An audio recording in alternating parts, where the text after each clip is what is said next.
बीडमधून मोठी बातमी समोर येते। खंडणी प्रकरणातला आरोपी वाल्मिक कराडचा शस्त्र परवाना आता रद्द करण्यात आलेला आहे।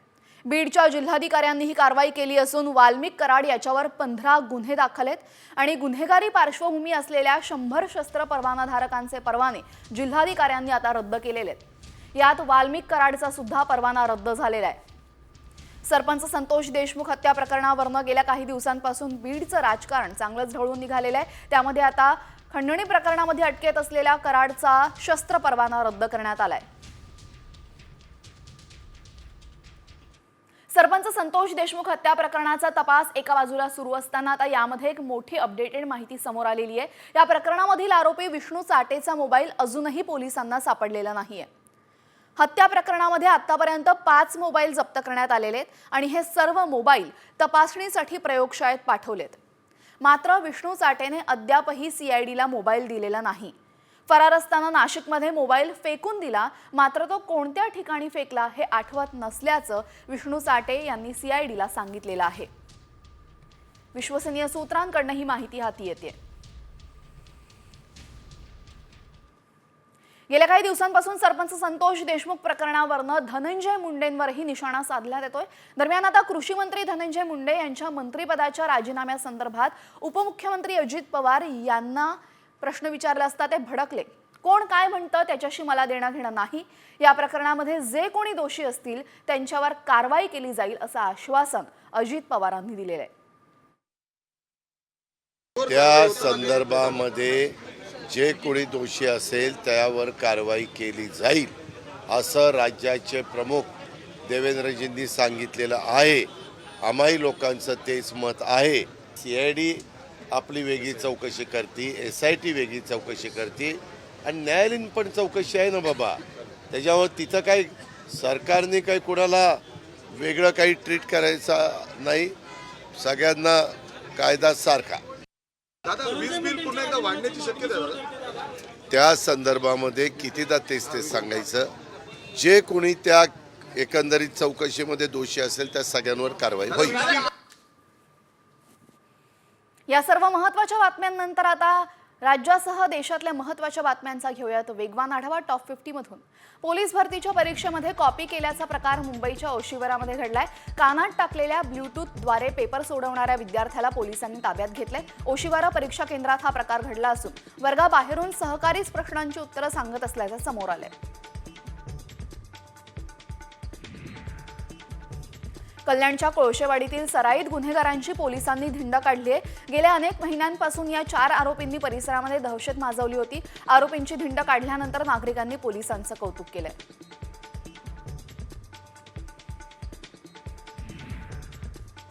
मुंबईतील बोरिवलीमध्ये अंमली पदार्थ तस्करी प्रकरणी मोठी कारवाई करण्यात आली आहे। 40,20,000 रुपयांचं हिरोईन जप्त करण्यात आलं असून पोलिसांनी 2 आरोपींना ताब्यात घेतलंय आणि त्यांचा अधिक तपास सुरू आहे।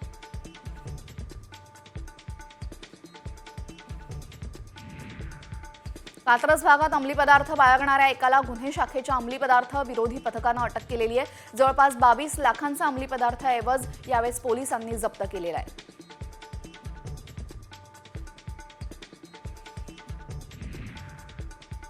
नाशिक शहरात अंमली विरोधी पथकानं मोठी कारवाई केली आहे। मॅफेड्रॉन विक्री करणारे 3 महिला आणि 1 पुरुष कारवाईमध्ये जेरबंद झालेत। यावेळेस पोलिसांनी 2 लाखांचा मुद्देमाल जप्त केलेला आहे।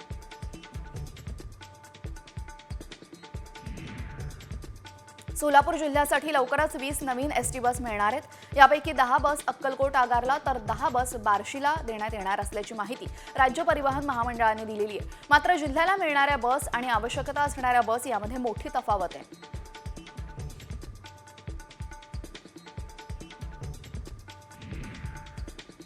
पुण्यातील FC रोडवरील अनधिकृत विक्रेत्यांवर महापालिकेने धडक कारवाई केलेली आहे। गेल्या अनेक महिन्यांपासून FC रोडवर अतिक्रमण होत असल्याची तक्रार स्थानिक नागरिकांकडून करण्यात येत होती। कारवाई दरम्यान काही अनुचित प्रकार घडू नये म्हणून पोलिसांचा फौज फाटा तैनात करण्यात आलेला।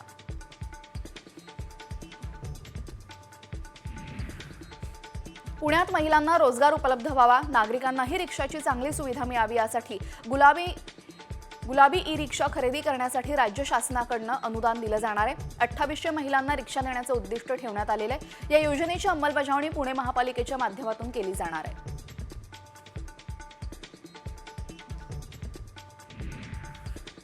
मुंबईच्या चांदिवलीमध्ये 5 बांधकामे पालिकेने हटवल्यामुळे रखडलेल्या मिसिंग लिंकच्या जोडणीचा मार्ग मोकळा झालेला आहे. ही बांधकामे हटवल्याशिवाय मिसिंग लिंक जोडणीचा प्रकल्प मार्गी लावणं शक्य नव्हतं. त्यामुळे पालिकेच्या एल विभाग कार्यालयाने कायदेशीर प्रक्रिया पूर्ण करून बांधकामे हटवली आहेत.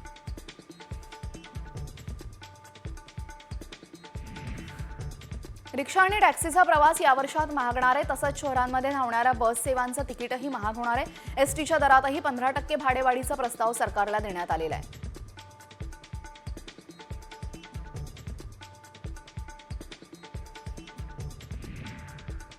सांगलीच्या तासगावमध्ये नव्या कोऱ्या गाडीची तोडफोड करण्यात आली आहे. जमिनीच्या वादातून हल्ला झाल्याची शक्यता व्यक्त करण्यात आली असून गाडीचा मालक मार्तंड पवार याला जीवे मारण्याची धमकी देण्यात आली असून तासगाव पोलिसांमध्ये याविरोधात तक्रार दाखल करण्यात आली आहे.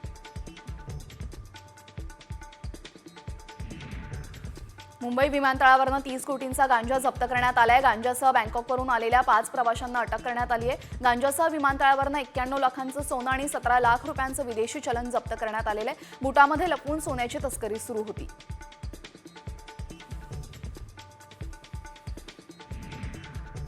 मुंबईत प्रदूषण प्रचंड वाढलेलं असतानाही नियम धाव्यावर बसवून काम करणाऱ्या तब्बल 462 बांधकाम प्रकल्पांचं काम पालिकेने बंद केलेलं आहे. मुंबई प्रदूषणमुक्त राहण्यासाठी ही कारवाई सुरूच राहणार असल्याची माहिती पर्यावरण उपायुक्तांनी दिलेली आहे. ॲपल कंपनीच्या सहसंस्थापक लॉरेन पॉवल यंदा प्रयागराज येथील महाकुंभ मेळाव्यात सहभागी होणार आहेत. तब्बल 2 आठवडे लॉरेन पॉवल प्रयागराज इथं साधू महंतांच्या संगतीत राहणार आहेत. लॉरेन या 13 जानेवारी ते 29 जानेवारीपर्यंत कुंभमेळ्यामध्ये असणार आहेत.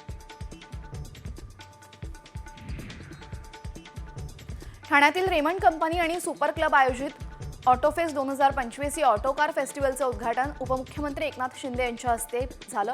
यावेळेस त्यांनी स्पोर्ट्स आणि बाईक तसंच रिक्षा चालवण्याचा आनंद लुटलेला आहे.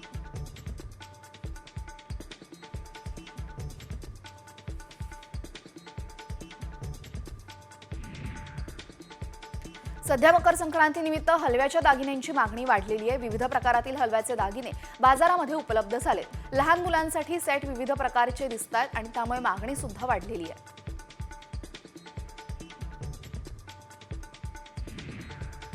ज्या राज्यांमध्ये महिलांसाठी लाडकी बहीण योजनांची घोषणा करण्यात आली आहे त्या राज्यामध्ये महिला मतदारांची संख्या 5% वाढली आहे. स्टेट बँकेच्या संशोधनामध्ये हा निष्कर्ष आलाय.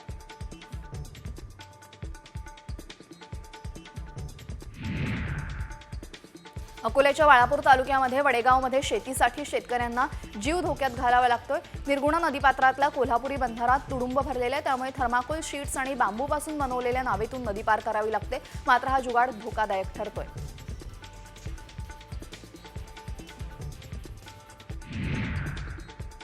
मकर संक्रांतीमुळे वाटाण्याच्या शेंगांची मागणी वाढली आहे. 100 ते 150 रुपये किलोला दर मिळतोय. शेतकऱ्यांना यामुळे फायदा होतोय.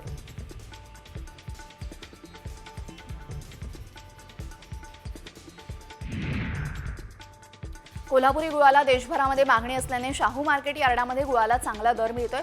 नव्या वर्षामध्ये गुळाच्या आवाकेत वाढ होऊनही दरामध्ये तेजी आल्याने शेतकऱ्यांना दिलासा मिळालाय. यंदा गेल्या वर्षीच्या तुलनेमध्ये 200 ते 300 रुपयांनी भाव वाढलेला आहे.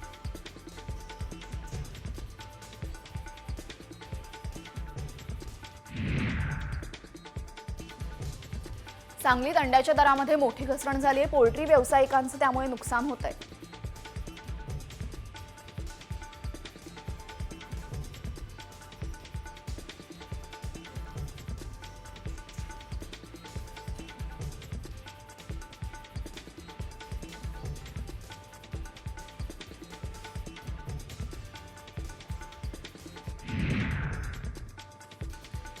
सिंदखेड राजा इथं राजमाता जिजाऊ यांची 427वा जन्ममहोत्सव सोहळा उत्साहात साजरा होतोय. सकाळी शासकीय महापूजा संपन्न झाली. कामगार मंत्री आकाश फुंडकर यांच्या हस्ते पूजा संपन्न झाली.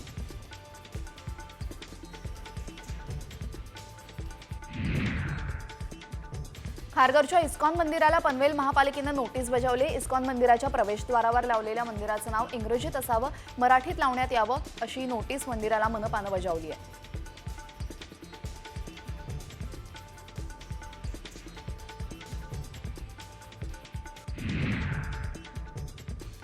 राजमाता जिजाऊ यांची 426वी जयंती किल्ले रायगडाच्या पायथ्याशी पाचड येथे साजरी करण्यात आली. मंत्री भरत गोगावले यांनी राजमाता जिजाऊ यांच्या समाधीस्थळाचं विधिवत पूजन केलं. यावेळी मोठ्या संख्येने शिवभक्त उपस्थित होते.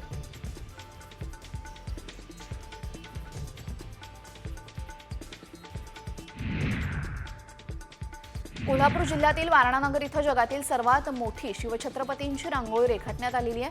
स्वराज्य युवा प्रतिष्ठान, तारा आणि ब्रिगेड, वारणा सहकारी, विविध उद्योग आणि शिक्षण समूह यांच्यामार्फत ही विश्वविक्रमी रांगोळी साकारण्यात आलेली आहे. शिवरायांचा इतिहास पोहोचवण्याचा उद्देश यामागे आहे. शुभम कापसे यांनी ही ड्रोनच्या सहाय्याने रांगोळी कॅमेऱ्यात टिपलेली आहे.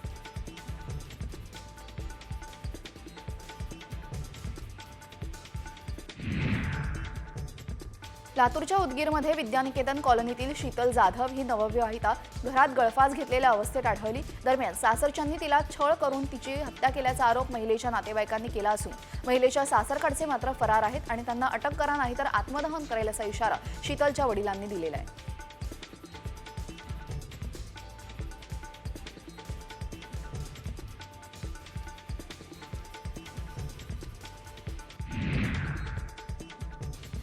सिंधुदुर्गच्या समुद्री घोड्यांसाठी पोषक परिस्थिती असल्याने या ठिकाणी संवर्धन निर्मिती करण्यात येणार आहे. समुद्री घोड्यांची संख्या वाढवून त्यांच्यासाठी आवश्यक असणाऱ्या अधिवासाच्या निर्मितीसाठी बॉम्बे नॅचरल हिस्ट्री सोसायटीने वनविभागाच्या कांदळवन प्रतिष्ठानने पुढाकार घेतलेला आहे.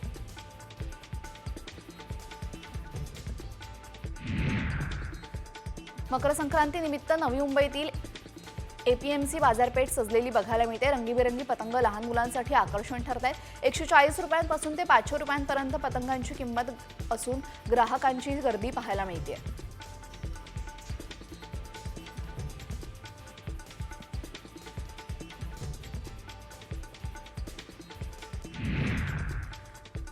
खंडणी प्रकरणातला आरोपी वाल्मिक कराडचा शस्त्र परवाना आता रद्द करण्यात आलेला आहे. बीडच्या जिल्हाधिकाऱ्यांनी ही कारवाई केली असून वाल्मिक कराड याच्यावर 15 गुन्हे दाखल झालेले आहेत. गुन्हेगारी पार्श्वभूमीवर असलेल्या 100 शस्त्र परवानाधारकांचे परवाने जिल्हाधिकाऱ्यांनी रद्द केलेत. सरपंच संतोष देशमुख हत्या प्रकरणामध्ये आरोपी विष्णू साठेचा मोबाईल अजूनही सापडलेला नाहीये. हत्या प्रकरणामध्ये आतापर्यंत 5 मोबाईल जप्त केलेले आहेत. हे सर्व मोबाईल तपासणीसाठी प्रयोगशाळेमध्ये पाठवण्यात आले असून मोबाईल कुठे फेकला ते त्याला आठवत नसल्याचं त्याने सांगितलंय.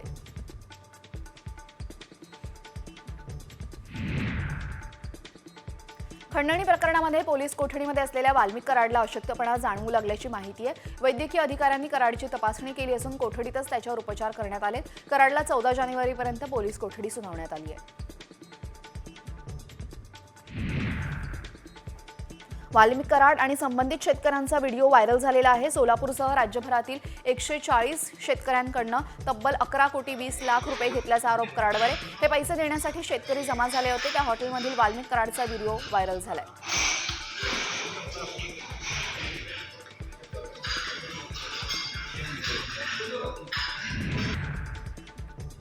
सरपंच संतोष देशमुख यांच्या हत्या प्रकरणामध्ये कुणीही सुटणार नाही अशी ग्वाही मुख्यमंत्री देवेंद्र फडणवीसांनी दिलेली आहे. या प्रकरणामध्ये पोलीस योग्य ती कारवाई करतील आणि पुराव्यांच्या आधारावर कारवाई होईल असं देखील फडणवीसांनी म्हटलंय.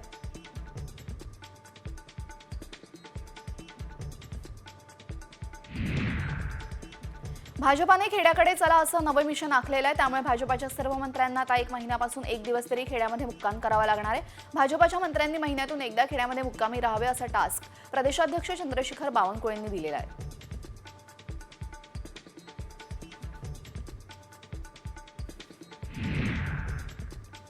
आगामी निवडणुका राष्ट्रवादीने प्रदेशाध्यक्ष जयंत पाटील यांच्या नेतृत्वामध्ये लढवाव्यात असं मत ओबीसी सेलचे प्रमुख राजापूरकर यांनी व्यक्त केलेले.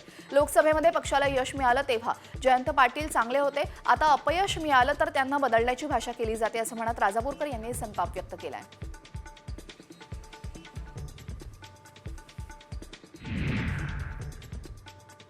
कर्जमाफीच्या मुद्द्यावरनं विरोधक सरकारला घेरण्याचा प्रयत्न करतायत. सरकार शेतकऱ्यांच्या तोंडाला पानं पुसणारे अशी टीका अंबादास दानवेंनी केलेली आहे. तर निवडणुकीच्या काळामध्ये सरकारने अनेक आश्वासनं दिली पण ते पूर्ण करतील का याबाबत शंका आहे असंही दानवे म्हणाले.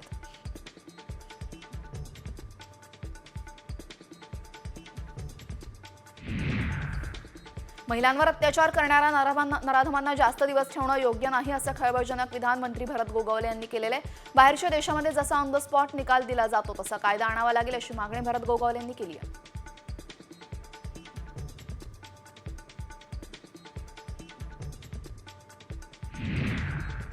शिर्डीत भाजपाचं राज्यस्तरीय अधिवेशन पार पडतं. या अधिवेशनाला भाजपाचे सर्व मंत्री, आमदार, खासदार तसंच राज्यभरातील 22,000 पदाधिकारी उपस्थित आहेत. आगामी स्थानिक स्वराज्य संस्थांच्या निवडणुका आणि भाजपामधील संघटनात्मक बदलाच्या दृष्टीनं हे अधिवेशन अत्यंत महत्त्वाचं मानलं जाते.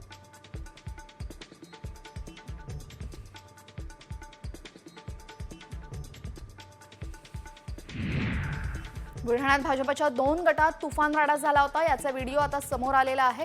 भाजप आमदार चैनसुख संचेती यांच्या गटाचे संजय काजळे आणि बिनविरोध निवडून आल्यानंतर मलकापूर भाजपा नेते शिवा तायडे यांच्या गटाने त्यांच्यावर हल्ला केला। प्रत्युत्तर म्हणून दोन्ही गट सभागृहातच भिडले आहेत।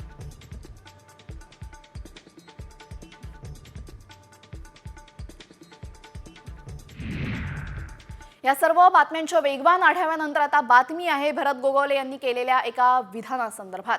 महिलांवर अत्याचार करणाऱ्या नराधमांना जास्त दिवस ठेवणं योग्य नाही असं खळबळजनक विधान मंत्री भरत गोगावले यांनी केलेलं आहे। बाहेरच्या देशामध्ये ज्या पद्धतीने ऑन द स्पॉट निकाल दिला जातो तसाच कायदा आणावा लागेल अशी मागणी सुद्धा भरत गोगावले यांनी केली आहे। बाहेरच्या देशामध्ये ऑन द स्पॉट दोघांचा जय महाराष्ट्र केला जातो तसा एखादा कायदा आणावा काय हा आता आम्हाला विचार करावा लागेल। रोह्यामध्ये जो प्रकार झाला मी परवा 2 दिवसापूर्वी जाऊन भेट देऊन आलो ते निंदनीय प्रकार अत्यंत 11 वर्षाच्या मुलीवरती त्या नराधमाने जो अत्याचार केलेला आहे त्याला माफी तर नाहीच आहे, परंतु त्यांना जास्त दिवस पण ठेवणं योग्य दिसत नाही असं आम्हाला वाटतं। आता बातमी आहे सरपंच संतोष देशमुख हत्या प्रकरणासंदर्भात। या प्रकरणावरनं आरोप प्रत्यारोपाचं सत्र सुरूच आहे।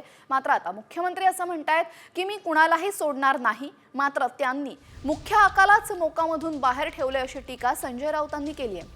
वाल्मिक कराडला मकोका लावला नसल्यावरनं राऊतांनी सरकारवर निशाणा साधलाय।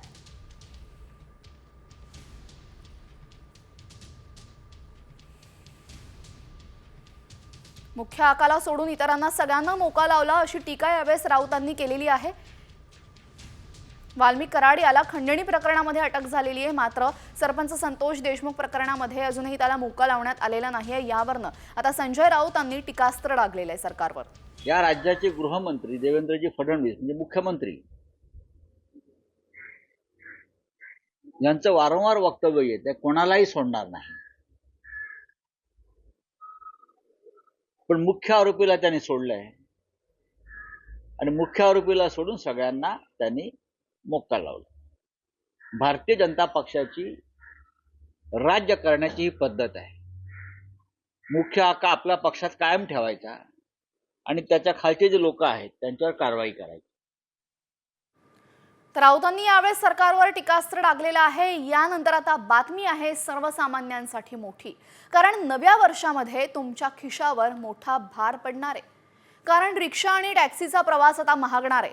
तसंच शहरांमध्ये धावणाऱ्या बस सेवांचं सुद्धा तिकीट महाग होणार आहे। एसटीच्या दरातही जवळपास 15% भाडेवाढीचा प्रस्ताव सरकारला देण्यात आला असून रिक्षा आणि टॅक्सीचा देखभाल आणि दुरुस्तीचा खर्चही वाढलाय। त्यामुळे आता रिक्षाच्या दरात 2 रुपये आणि टॅक्सीच्या दरामध्ये 4 रुपयांची वाढ करण्याची मागणी संघटनांनी केलेली आहे। तर शहरी बस सेवेचं तिकीटही 1 ते 5 रुपयांनी महाग होणार असल्याची माहिती आहे।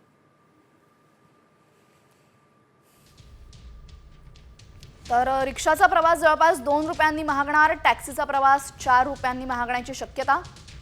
यासोबतच एसटीच्या भाड्यामध्ये जवळपास 15% वाढ प्रस्तावित आहे। शहरी बस तिकिटामध्ये 1 ते 5 रुपये वाढ शक्यता आहे।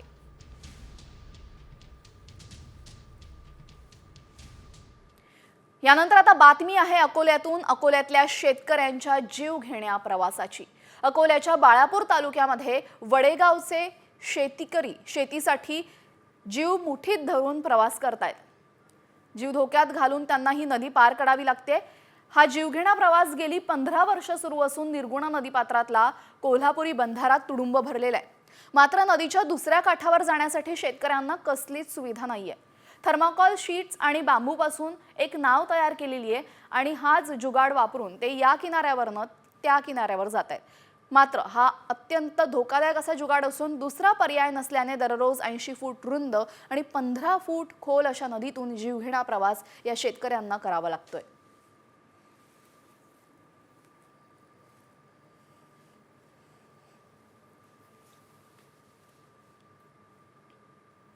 यानंतर आता बातमी आहे कांदा उत्पादकांसाठी सर्वात मोठी, कारण काढणी पश्चात कांदा आता 3 महिने टिकणार आहे। पारंपरिक खरीप वाणांच्या तुलनेमध्ये या वाणाची टिकवण क्षमता ही जास्त असल्याने राष्ट्रीय फलोत्पादन आणि संशोधन विकास प्रतिष्ठान म्हणजेच NHRDF ने कांद्याचं हे नवं वाण विकसित केलेलं आहे। नाशिक जिल्ह्यातल्या निफाडच्या चितेगाव संशोधन केंद्रावर या वाणाच्या प्रायोगिक तत्वावर लागवडी करण्यात आल्या होत्या आणि अद्याप कायदेशीर प्रक्रिया सुरू असल्याने हे वाण बाजारात येण्यासाठी काहीसा कालावधी लागणार आहे. तर कांदा उत्पादकांसाठी चांगली बातमी आहे. पारंपरिक खरीप वाणाच्या तुलनेमध्ये हे वाण जास्त काळ टिकणार आहे. काढणी पश्चात 3 महिने टिकवण क्षमता याची आहे. 7 ते 8 वर्षांपासून नव्या वाणावर संशोधन सुरू होतं आणि जमिनीत जास्तीच्या ओलाव्याशी जुळवून घेण्याची क्षमता या कांद्याची वाण्याची आहे. कांद्याची प्रति हेक्टर उत्पादकता वाढणं सुद्धा यामुळे शक्य होणार आहे.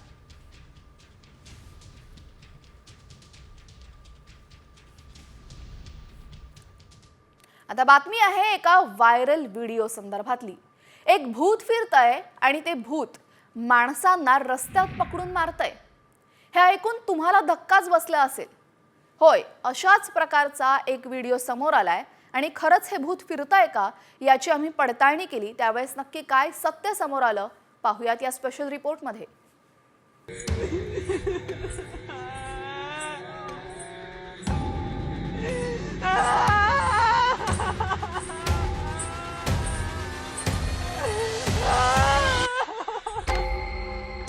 हा आवाज आहे भूताचा. याच भूतानं एका व्यक्तीला बेदम मारहाण केल्याचा खळबळजनक दावा करण्यात आलाय.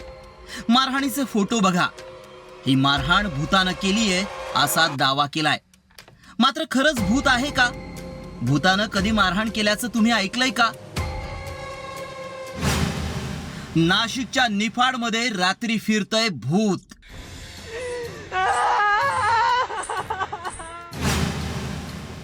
भूताची तरुणाला बेदम मारहाण. व्हायरल भूताचं सत्य काय? हा आवाज आणि हे फोटो पाहून अंगाचा थरकाप उडाल्याशिवाय राहणार नाही. कारण नाशिकच्या निफाडमध्ये रात्री भूत फिरतंय आणि ते भूत माणसांना पकडून मारतं असा दावा करण्यात आलाय. हा फोटो प्रचंड व्हायरल होत असल्यानं ग्रामस्थ दहशतीत आहेत. या मेसेजमध्ये नेमकं काय म्हटलंय पाहूयात. नाशिकच्या शिरवाडे ते धामोरी रस्त्यावर नदीजवळ एका चालकाला भूत दिसलं. भूताने चालकाला मारहाण केली. या मेसेज सोबत फोटोही व्हायरल केल्यानं लोकांना खरं वाटू लागलंय. त्यामुळे याची सत्यता जाणून घेण्यासाठी आमचे प्रतिनिधी अभिजित सोनावणे आणि सचिन बनसोडे थेट धामोरी गावात पोहोचले. त्यावेळीही गावात भूताची चर्चा होती. ग्रामस्थ भयभीत होते. त्यामुळे आम्ही त्यांच्याकडूनच सगळं जाणून घेतलं. परिणाम आता कसं आहे, लहान पोरं शाळेत येत राहतात, त्यांना बी वाटेल ना, भीतीचं वातावरण निर्माण झालं. आमचं म्हणणं असं आहे, या भागात आजपर्यंत अशा काही घटना घडलेल्या नाहीत आणि याची सखोल चौकशी व्हावी. शेरवाडा धामोऱ्या रस्त्या पुलाजवळ भूत आहे असा जो व्हिडिओ व्हायरल झाला, त्याच्यात खरं तथ्य काय आहे आणि शहानिशा झाली पाहिजे. याआधी कधी गावात भूत पाहिलं देखील नाही आणि असा प्रकार घडलाच नसल्याचा दावा ग्रामस्थांनी केला. त्यामुळे याबाबत अनिसकडूनही अधिक माहिती जाणून घेतली. जागरूक नागरिकांनी सांगितल्यानंतर या व्हिडिओची तपासणी केली. खरं तर हे व्हिडिओ अनेक दिवसापासून सोशल माध्यमामध्ये फिरत असतात, ते काही परवाचे नाही. आणि त्यांनी जे मारहाण केल्याचे किंवा त्या रडण्याचे फोटो आहेत किंवा तो आवाज जो आहे तो इंटरनेटवर सुद्धा उपलब्ध आहेत आणि तो मार्क केलेला आहे. त्याच्यामुळं लोकांनी घाबरून जाऊ नये, अफवावर विश्वास ठेवू नये. त्यामुळं आमच्या पडताळणीत काय सत्य समोर आलं पाहूयात. निफाडच्या शिरवाडे धामोरी रस्त्यावर भूत असल्याची अफवा आहे. भूताचे फोटो व्हिडिओ मॉर्फ करून व्हायरल करण्यात आले. मारहाण केलेली व्यक्तीही समोर आलेली नाही. लोकांना घाबरवण्यासाठी याचा वापर केला जातोय. रडण्याचा आवाज युट्यूबवर 9 वर्षांपूर्वी अपलोड केलेला आढळला. त्यामुळं आमच्या पडताळणीत नाशिकच्या निफाडमध्ये भूत फिरतंय हा दावा असत्य ठरलाय. भूत हे अस्तित्वात नाही. लोकांना घाबरवण्यासाठी असे व्हिडिओ व्हायरल केले जातात. त्यावर विश्वास ठेवू नका. ब्युरो रिपोर्ट, साम टीव्ही न्यूज.